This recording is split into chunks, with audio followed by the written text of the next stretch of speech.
अब हम डिस्कस कर लेते हैं कि यहाँ तक डिस्कशन हुई कि वर्ल्ड वॉर टू तक गोल्ड स्टैंडर्ड किसी न किसी शक्ल में चलता रहा।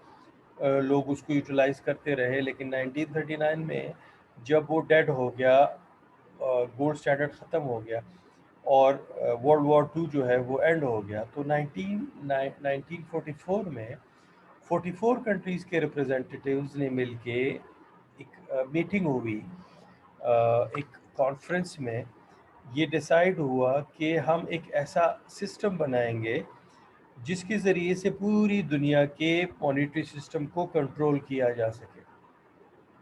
ब्रेटन वुड में एक मीटिंग होती है to design a new international monetary system, ताकि एक मॉनेटरी सिस्टम डिज़ाइन किया जाए that would facilitate post war, मतलब लड़ाई के बाद जो इकोनॉमिक ग्रोथ है उसको फैसिलिटेट किया जाए और इकोनॉमीज जो है वो ग्रो करें बजाय इसके कि वो स्टैगनेंट रहे, क्योंकि लड़ाई के दौरान इकोनॉमी जो है वो बहुत ज़्यादा डिस्टर्ब हो गई थी। यहाँ पे ये जो ब्रेटन वुड में एग्रीमेंट हुआ इन 44 कंट्रीज़ के दरमियान में, इसमें क्या चीज़ें डिस्कस हुई, इसमें क्या चीज़ें सामने आई। यहाँ पे इन्होंने इंट्रोड्यूस किया a fixed exchange rate system. कि जो एक्सचेंज रेट सिस्टम होगा वो फिक्स्ड होगा, मतलब ये है कि करेंसीज का जो एक्सचेंज रेट है वो एक दूसरे के अगेंस्ट बहुत ज़्यादा बढ़ेगा नहीं, बहुत ज़्यादा कम नहीं होगा।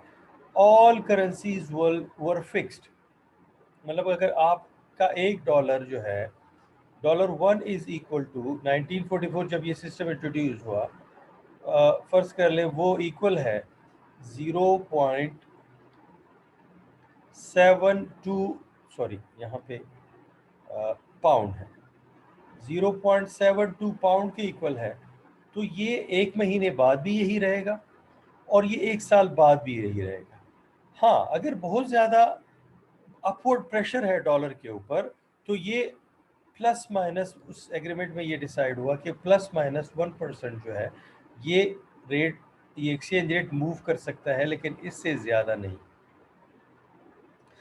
ऑल करेंसीज वर फिक्स्ड, करेंसीज को फिक्स किया गया। Devaluation could not be use, आप डीवैल्यूएशन नहीं यूज कर सकते, मतलब अपनी करेंसी के वैल्यू को, पहले ये होता था कि आप अपनी करेंसी की वैल्यू को बहुत ज़्यादा गिरा देते हैं, तो उससे क्या होता है, अभी भी ऐसा हो रहा है, उससे क्या होता है कि आपकी इंपोर्ट्स जो है वो इंटरनेशनल मार्केट में सस्ती हो जाती है।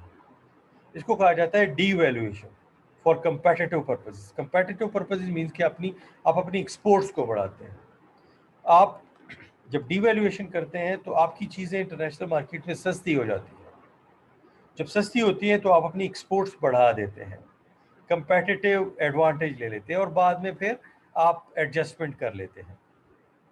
अ country could not devalue its currency by more than 10% without, हाँ, अगर आपने अपनी करेंसी को डिवैल्यू करना है तो 10%, यहाँ पे 1% है, सॉरी, अगर आपने ज़्यादा 1% से ज़्यादा अगर आपने अपनी करेंसी को डीवैल्यू करना है या रीवैल्यू करना है तो उसके लिए आपको आईएमएफ, क्योंकि हमने पहले भी डिस्कस किया था कि 1944 में आईएमएफ वजूद में आ गया था, तो अगर आपने अपनी करेंसी को मोर देन 1% डीवैल्यू करना है तो उसके लिए आपको आईएमएफ की अप्रूवल की ज़रूरत पड़ेगी, आप पहले आईएमएफ से अप्रूवल लेंगे।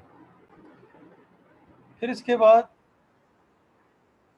हम डिस्कस करेंगे कि ब्रेटन वुड एग्रीमेंट जब हुआ तो अब सिस्टम तो हमने इंट्रोड्यूस कर लिया कि एक फिक्स्ड एक्सचेंज रेट सिस्टम होगा, लेकिन अब उस फिक्स्ड एक्सचेंज रेट सिस्टम को चलाने के लिए हमें इंस्टीट्यूशंस की ज़रूरत पड़ेगी, हमें इदारों की ज़रूरत पड़ेगी ताकि उस सिस्टम को इम्प्लीमेंट किया जा सके।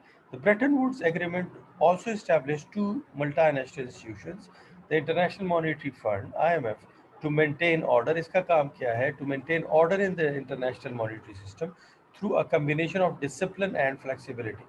एक जगह पे आप डिसिप्लिन यूज़ करेंगे, डिसिप्लिन मीन्स कि एक फिक्स्ड एक्सचेंज रेट सिस्टम होगा, और थोड़ी सी फ्लेक्सिबिलिटी भी दिखाएंगे। अगर किसी की करेंसी बहुत ज़्यादा ओवर वैल्यूड है तो उसको अगर वो डी वैल्यू करना चाहते हैं तो वहाँ पे आप थोड़ी बहुत फ्लेक्सिबिलिटी उसको देंगे, मतलब कि 2%, 2.5%, ताकि उनकी करेंसी जो है वो कंपेटिटिव पोजीशन पे आ सके। और दूसरा इदारा जो बना that is the World Bank to promote general. अब international monetary system, international monetary fund का काम क्या है? इंटरनेशनल मॉनेटरी सिस्टम में डिसिप्लिन पैदा करना, ऑर्डर पैदा करना। और वर्ल्ड बैंक का काम क्या है? इकोनॉमिक डेवलपमेंट का काम है इनका, ताकि जो मेंबर स्टेट्स हैं उनको फाइनेंस किया जा सके, उनको पैसे दिए जा सके, ताकि वो अपनी इकोनॉमिक डेवलपमेंट के ऊपर काम करें। इसको वर्ल्ड बैंक को international bank for reconstruction and development भी उस वक्त कहा जाता था, IBRD। क्यों कहा जाता था? क्योंकि ये लोगों को फाइनेंस करते थे, कंट्रीज को फाइनेंस करते थे फॉर रिकंस्ट्रक्शन एंड डेवलपमेंट।